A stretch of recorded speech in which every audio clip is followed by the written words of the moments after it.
आज मिति विक्रम सम्वत 2079 साल जेठ 29 गते आइतबार ईस्वी सम्वत सन् 2022 जुन 12 तारिक आज प्रदोष व्रत विश्व बाल श्रम विरुद्धको दिवस रहेको छ। दर्शक महानुभाव, सदाको झैं आज पनि हामी देश तथा विदेशका महत्त्वपूर्ण खबर, समाचार पार्टी हेल्थ टिप्स र समाचार पार्टी माइन्ड क्विज लगायत महत्त्वपूर्ण तपाईलाई काम लाग्ने हेर्नै पर्ने समाचारहरू, ब्रेकिङ न्यूज, न्यूज अपडेट अनि आज दिनभर कहाँ के हुँदैछ, शुभ बिहानीसँगै सम्पूर्ण जानकारी लिएर उपस्थित भइसकेका छौं। हामीलाई अन्तिमसम्म हेर्नुहोला। हाम्रो मेहनतका लागि यो भिडियोमा एउटा लाइक अवश्य गर्नुहोला। दर्शक महानुभाव, पलपलको न्यूज अपडेटका लागि हाम्रो च्यानललाई सब्स्क्राइब गर्नुहोस् अनि नजिकै आउने बेल आइकनलाई क्लिक गर्नुहोला। देशभित्रबाट हेरिरहनु भएको छ भने आफू रहेको गाउँ ठाउँ सहर जिल्लाको नाम लेख्नुहोला। विदेशबाट हेर्नु भएको छ भने कुन देशबाट हेरिरहनु भएको छ त्यो कुरा तलको कमेन्ट बक्समा कमेन्ट गर्नुहोला। आज पहिलो चोटि हो भने फर्स्ट टाइम भनेर लेखिदिनुहोला। दैनिक रूपमा हेर्नुहुन्छ भने रेगुलर भनेर लेखिदिनुहोला। आउनुहोस् दर्शक महानुभाव, समाचार पार्टी न्यूज बुलेटिन सुरु गरौं मुख्य खबरका शीर्षकहरूबाट। प्रसारण लाइनको तारमा पुगेर दिनभर तनाव दिएका व्यक्तिको नेपाली सेनाले गर्यो उद्धार। प्रसारण लाइनमा व्यक्ति चढ्दा विद्युत प्राधिकरणको 1 करोड रुपैयाँ भन्दा धेरै नोक्सानी। पालिका चुनावको परिणामलाई हार जितको मुद्दा नबनाउन नेकपा माओवादी केन्द्रका अध्यक्ष पुष्पकमल दाहाल प्रचण्डको भनाई। मैले गीत गाउन जानेको भए अहिले तहल्का मच्चाइदिन्थे भन्दै एमाले अध्यक्ष केपी शर्मा ओलीको दावी। देउबाले देशलाई शक्ति राष्ट्रको सामरिक स्वार्थमा धकेल्न खोजेको एमाले सांसद भीम रावलको आरोप। माओवादीको आफ्नै अस्तित्व छैन, अर्कोसँग टाँसिनु पर्ने बाध्यतामा रहेको नेकपा एमालेका महासचिव शंकर पोखरेलको टिप्पणी। स्वास्थ्य र शिक्षा व्यापार होइन, सेवाकै रूपमा हुनुपर्छ भन्दै काठमाडौँ महानगरपालिकाका मेयर बालेन शाहको भनाई। दाङमा नेपाल प्रहरीको घुमुवा हुँ भन्दै पैसा असुली गर्ने पक्राउ। गएको 24 घण्टामा नेपालमा थप 17 जनामा कोरोना भाइरस कोभिड-19 को संक्रमण पुष्टि। पोर्चुगलमा बेपत्ता नेपाली युवाको शव समुद्रमा भेटियो। महोत्तरीमा बोक्सीको आरोप लगाएर 2 महिलामाथि कुटपिट। आफ्नै मामाको हत्या आरोपमा सर्लाहीमा 1 युवक पक्राउ। पाकिस्तानमा महिनाको 1 लाख कमाउनेले वर्षमा 100 मात्रै कर तिरे पुग्ने। युवाहरूले अब विकासका लागि संघर्ष गर्नुपर्ने खेलकुद मन्त्री गहतराजको धारणा। मलेसियामा आयोजना हुने एससीसी महिला T20 च्याम्पियनशिपमा उपाधि सहित फर्कने नेपाली महिला क्रिकेट टिमकी कप्तान रुबिना छेत्रीको धारणा। र समाचार पार्टी हेल्थ टिप्स अन्तर्गत हातखुट्टा निदाउनु, गल्नु, झमझमाउने र पोल्ने किन र कसरी हुने गर्दछ यसको बारेमा जानकारी दिनेछौँ। अनि समाचारको अन्त्यमा समाचार पार्टी माइन्ड क्विज रहनेछ। हामीलाई अन्तिमसम्म हेर्नुहोला। विद्युत प्रसारण लाइनको टावर हुँदै तारमा पुगेर दिनभर विभिन्न निकायलाई तनाव दिएका व्यक्तिको उद्धार भएको छ। नुवाकोटको ककनी गाउँपालिका 7 को टावरबाट तारमा पुगेका व्यक्तिको नेपाली सेनाले लिखु गाउँपालिकाबाट उद्धार गरेको नुवाकोटका प्रमुख जिल्ला अधिकारी नारायण प्रसाद रिसालले जानकारी दिनुभयो। उहाँको उद्धारका लागि तालिम प्राप्त सेनाको टोली हेलिकप्टर सहित खटिएको थियो। नुवाकोटकै बेलकोट गढी घर भएका उनको मानसिक सन्तुलन बिग्रिएको प्रहरी जनाएको छ। यसैबीच नुवाकोटको ककनी गाउँपालिकामा विद्युत प्रसारण लाइनको टावर हुँदै तारमा पुगेका व्यक्तिका कारण विद्युत प्राधिकरणलाई 1 करोड रुपैयाँ भन्दा धेरै नोक्सानी भएको छ। मानसिक सन्तुलन गुमाएका व्यक्ति तारमा पुगेपछि उनको सुरक्षाका लागि प्राधिकरणले 60 मेगावाटको माथिल्लो त्रिशूली 3A र 5 मेगावाटको अर्को आयोजनाको उत्पादन बन्द गरेको थियो। बिहान 11 बजेदेखि झण्डै बेलुका 8 बजेसम्म उत्पादन बन्द हुँदा प्राधिकरणको 1 करोड रुपैयाँ भन्दा धेरै नोक्सानी भएको प्राधिकरणका प्रवक्ता सुरेश बहादुर भट्टराईले जानकारी दिनुभयो। हाम्रो अहिले देखिएको नोक्सानी 1 करोड रुपैयाँ भन्दा धेरै देखिएको छ। यसबाट भएका अरू नोक्सानीको त कुरै छोडौं, प्रवक्ता भट्टराईले भन्नुभएको छ। दिनभर 65 मेगावाट बिजुलीको उत्पादन बन्द भएपछि प्राधिकरणलाई माग धान्न मुस्किल परेको थियो। केही ठाउँमा लोड सेडिङ भएको थियो भने भारतबाट समेत आयात बढाइएको नेपाल विद्युत प्राधिकरणका कार्यकारी निर्देशक कुलमान घिसिङले जानकारी दिनुभएको छ। नेकपा माओवादी केन्द्रका अध्यक्ष पुष्पकमल दाहाल प्रचण्डले पालिका चुनावको परिणामलाई हार जितको मुद्दा नबनाउन आग्रह गर्नुभयो। माओवादी केन्द्रबाट चुनावमा नवनिर्वाचित गण्डकी प्रदेशका जनप्रतिनिधिहरूको प्रशिक्षण उद्घाटन कार्यक्रमलाई पोखरामा सम्बोधन गर्दै पार्टी अध्यक्ष प्रचण्डले चुनावी परिणामलाई हार जितको रूपमा नलिन आग्रह गर्दै पार्टीको सिद्धान्त र नागरिकको दैनिकी सहज हुने गरी काम गर्न निर्देशन दिनुभयो। अघिल्लो पालिका चुनावबाट निर्वाचितहरूलाई आफ्नो तरिकाबाट चल्न दिए पनि अब भने पार्टीको नीति सिद्धान्त एवं जनअपेक्षा अनुरूप चल्नका लागि प्रशिक्षण दिइएको उहाँले बताउनुभयो। जनयुद्धबाट हासिल उपलब्धि समाप्त पार्ने षड्यन्त्र बराबर भइरहेको उल्लेख गर्दै उहाँले संघीयता, गणतन्त्र र नेपालको संविधान रक्षाका लागि सधैँ सचेत हुनुपर्ने प्रचण्डको भनाइ छ। विगतमा केपी शर्मा ओलीले संसदमा विघटन गरेर उपलब्धि समाप्त पार्न खोजेको आरोप लगाउँदै प्रचण्डले अहिलेको चुनाव सहित संघीय र प्रदेश तहको चुनावमा समेत गठबन्धन गरेर अगाडि बढ्नुपर्ने आवश्यकता रहेको बताउनुभयो। अध्यक्ष प्रचण्डले पालिका चुनावको परिणामले गठबन्धनलाई अझ बलियो बनाएर लैजानुपर्ने सन्देश दिएको बताउनु भएको छ। नेकपा एमालेका अध्यक्ष केपी शर्मा ओलीले आफूले गीत गाउन जानेको भए अहिले तहल्कामा चाउने दावी गर्नुभएको छ। काठमाडौँमा आयोजित कलाकार सम्मान कार्यक्रमलाई सम्बोधन गर्दै उहाँले दुःख लाग्छ, सबैलाई गीत गाउने गला प्रकृतिले दिने, मलाई चाहिँ किन प्रकृतिले ठग्यो, सबैलाई गलो दिएको छ, सबैले गाउन जानेका छन्, मैले मात्र नजान्ने, गाउन जानेको भए म अहिले तहल्का धुम मचाइदिन्थेँ, के गर्ने प्रकृतिले मलाई चाहिँ मजाले ठगेको छ उहाँको भनाइ छ। उहाँले अस्पतालमा बिरामी भएर बसेको बेलामा पनि उपचार गर्न आउने डाक्टर र नर्सहरूलाई गीत गाउन लगाएको समेत सुनाउनु भएको छ। नेकपा एमालेका नेता भीम रावलले प्रधानमन्त्री शेरबहादुर देउवाले गुपचुप देशलाई शक्ति राष्ट्रको सामरिक स्वार्थमा धकेल्न खोजेको आरोप लगाउनुभयो। अमेरिकी हिन्द प्रशान्त रणनीति अनुरूपको राज्य साझेदारी कार्यक्रममा सहभागी भएर नेपालको संविधानद्वारा निर्देशित स्वतन्त्र संलग्न परराष्ट्र नीतिमा घात नगर्न उहाँले माग गर्नुभयो। उहाँले ट्विटमा लेख्नु भएको छ, अमेरिकी हिन्द प्रशान्त रणनीति अनुरूपको राज्य साझेदारी कार्यक्रममा सहभागी भएर नेपालको संविधानद्वारा निर्देशित स्वतन्त्र संलग्न परराष्ट्र नीतिमा घात नगरियोस्, प्रमोद देउवाले गुपचुप देशलाई शक्ति राष्ट्रको सामरिक स्वार्थमा धकेल्ने कार्य बन्द गर्नुपर्दछ उहाँको भनाइरहेको छ। नेकपा एमालेका महासचिव शङ्कर पोखरेलले स्थानीय तह निर्वाचनबाट नेकपा माओवादीको जनमत झन घटेको टिप्पणी गर्नुभयो। ललितपुरमा नेकपा एमालेबाट निर्वाचित जनप्रतिनिधिहरूको कार्यक्रममा उहाँले माओवादी अब वामपन्थी शक्तिको रूपमा नरहेको बताउनुभयो। यो चुनावबाट नेकपा माओवादी केन्द्रलाई अत्यन्तै ठूलो क्षति भएको छ, उसको सिट बढेको छ, तर जनमत उल्लेख्य रूपमा घटेको छ। उहाँले भन्नुभयो 2074 सालको निर्वाचनमा उसले 17% प्राप्त गरेको थियो, आज त्यो जनमत 13% छ। माओवादी अब वामपन्थी शक्तिको रूपमा नरहेको र आफ्नो अस्तित्व रक्षाका लागि कुनै न कुनै शक्तिसँग टाँसिनुपर्ने बाध्यतामा पुगेको महासचिव पोखरेलले बताउनुभयो। उहाँले अहिले नेकपा एमालेको प्रतिस्पर्धी नेकपा माओवादी केन्द्र र एकीकृत समाजवादी नभई नेपाली कांग्रेस नै भएको बताउनुभयो। सत्तारूढ गठबन्धनमा रहेका दललाई नेपाली कांग्रेसले उपयोग गरिरहेको पोखरेलले बताउनुभयो। माओवादी लगायतका दलले कांग्रेसले आफ्नो स्वार्थका लागि अरूलाई उपयोग गरिरहेको छ भन्ने बुझ्न नसकेको पनि उहाँको भनाइरहेको छ।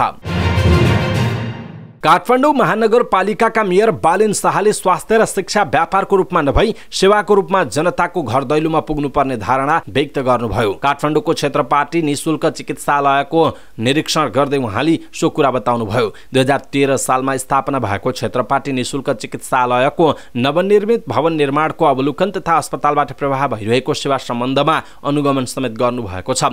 मेयर शाहले अस्पतालमा उपचार गराइरहेका बिरामीसँग अन्तर्क्रिया समेत गर्नुभयो। अस्पतालबाट प्रवाह भइरहेको सेवा तथा बिरामीसँग अन्तर्क्रिया पश्चात उहाँले अस्पतालले आफूले सोचेको भन्दा राम्रो सेवा प्रवाह गरिरहेकोमा खुसी व्यक्त गर्नुभयो। उहाँले क्षेत्रपाटी निशुल्क चिकित्सालयबाट असहाय, गरिब तथा आर्थिक अभावमा परेकालाई निशुल्क रूपमा उपचार हुने कुराको ग्यारेन्टी गर्न निर्देशन दिनुभएको छ। अस्पतालका अध्यक्ष डाक्टर मनोजमान श्रेष्ठले अस्पताल प्रवेश गर्ने जोसुकै उपचारविहीन अवस्थामा फर्किनु नपरेको बताउँदै हुनेसँग न्यूनतम शुल्क लिएर नहुनेलाई निशुल्क उपचार गर्ने प्रतिबद्धता जनाउनुभयो। काठमाडौँ महानगरपालिकाका मेयर शाहले समुदायबाट चलेको अस्पताललाई महानगरले के गर्न सक्छ, सहकार्य कसरी हुन सक्छ, यस विषयमा छलफल भएको बताउनुभयो। स्वास्थ्य र सरसफाइमा महानगरले उच्च चासो दिएको बताउँदै यसका लागि नयाँ नयाँ योजना तथा सल्लाह सुझावहरू लिएर आउनेसँग सहकार्य गरिने मेयर शाहको भनाइ छ। सो क्रममा महानगरको 17 नम्बर वडाका अध्यक्ष नवीन मानन्दर समेत सहभागी हुनुभएको थियो। दाङमा नेपाल प्रहरीको घुमुवा हुँ भन्दै पैसा असुली गर्ने एकजनालाई प्रहरीले पक्राउ गरेको छ। दाङको घोराही उपमहानगरपालिका वडा नम्बर 13 का अर्जुन थापा मगरलाई प्रहरीले पक्राउ गरेको हो। प्रहरी सहायक निरीक्षक हुँ भन्दै पैसा असुली गर्ने मगरलाई घोराही बजारबाट पक्राउ गरिएको जिल्ला प्रहरी कार्यालय दाङले जनाएको छ।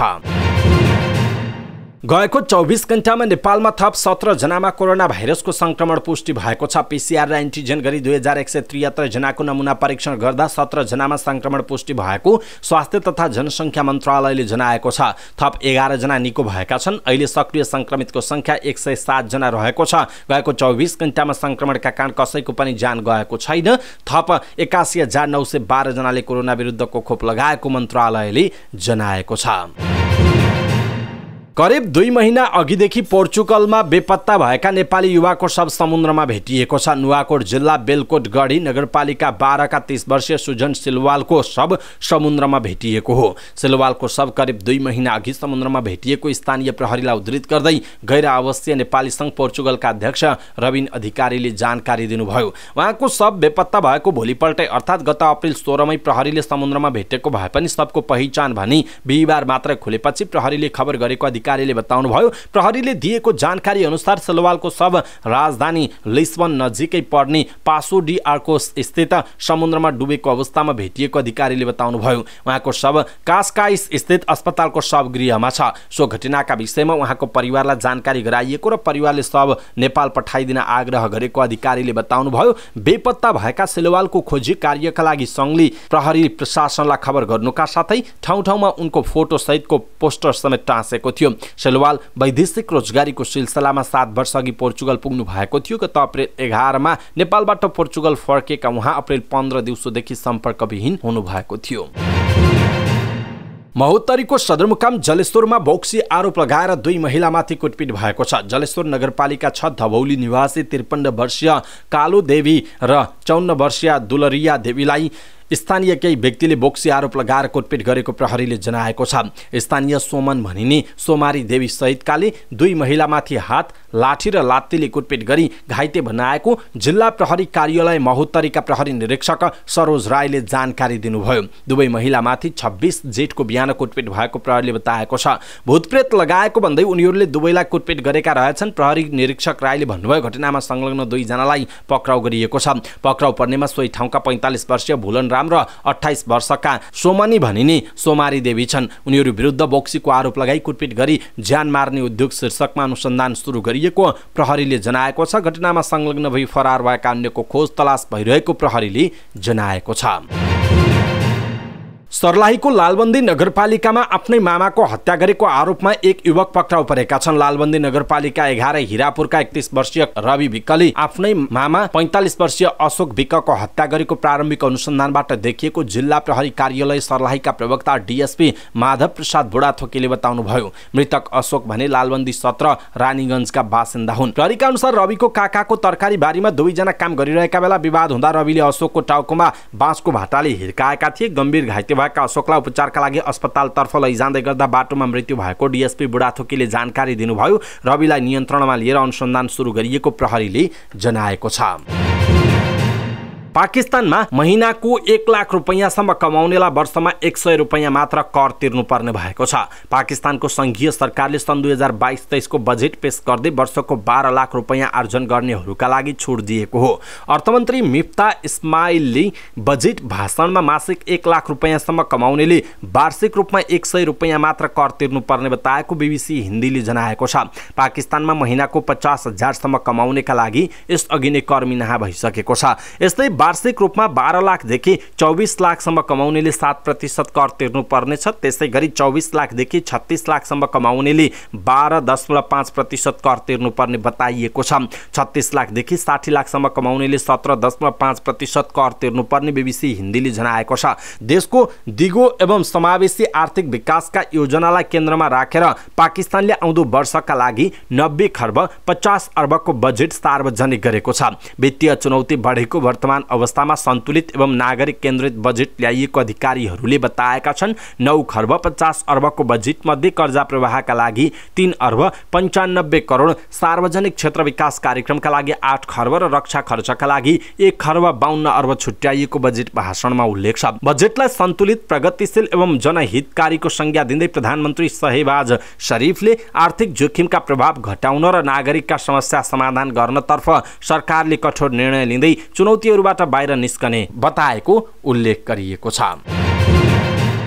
युवा तथा खेलकुद मन्त्री महेश्वरजङ घहतराजले अब युवाहरूले देश विकासका लागि सङ्घर्ष गर्नुपर्ने बताउनुभयो। देशमा नयाँ राजनीतिक व्यवस्थाका लागि यसभन्दा अगाडिको युवा पुस्ताले सङ्घर्ष गरेर नयाँ व्यवस्था ल्याएको स्मरण गराउँदै उहाँले अब युवाले देश विकासका लागि सङ्घर्ष गर्नुपर्ने बताउनु भएको हो। तर युवाहरू नयाँ राजनीतिक व्यवस्थाका लागि लड्न आवश्यक नरहेको उहाँको भनाइ छ। ललितपुरमा आयोजित संयुक्त राष्ट्र सङ्घीय विकास कार्यक्रमकी सहायक प्रशासक तथा एसिया प्रशान्त ब्युरोकी निर्देशक कान्नी बिगन राजासँग युवाहरूको अन्तर्क्रिया कार्यक्रमलाई सम्बोधन गर्दै मन्त्री घहतराजले यस्तो बताउनु भएको हो। मन्त्री घहतराजले नेपाल प्राकृतिक स्रोतको धनी देश भएको उल्लेख गर्दै प्राकृतिक स्रोत र साधनको हिसाबले नेपाल समृद्ध रहेको बताउनुभयो। तर युवाहरूले सपना देख्दा र नयाँ सोच राख्दा देशलाई अगाडि बढाउन सकिने सङ्कल्प गर्नुपर्ने पनि उहाँको भनाइरहेको छ। कीर्तिपुरमा रहेको त्रिभुवन विश्वविद्यालयको मैदानमा नेपाली राष्ट्रिय महिला टोलीले मलेसियामा आयोजना हुने एसएससी महिला टी20 च्याम्पियनसिपको तयारी गरिरहेको छ। एसिया कप छनौट हुने लक्ष्यका साथ टोलीले च्याम्पियनसिपको तयारीलाई तीव्रता दिइरहेको छ। पछिल्लो पटक युगान्डासँगको खेलमा देखिएको फिटनेस र फिल्डिङको समस्यालाई सुधार गरेको भन्दै प्रशिक्षक जगत टमाटाले टोली च्याम्पियन भएर स्वदेश फर्किने बताएका छन्। मलेसियामा आयोजना हुने एसएससी महिला टी20 च्याम्पियनसिपमा प्रतिस्पर्धा गर्न अन्तिम चरणको बन्द प्रशिक्षणका लागि 19 सदस्यीय टोलीले अभ्यास गरिरहेको छ।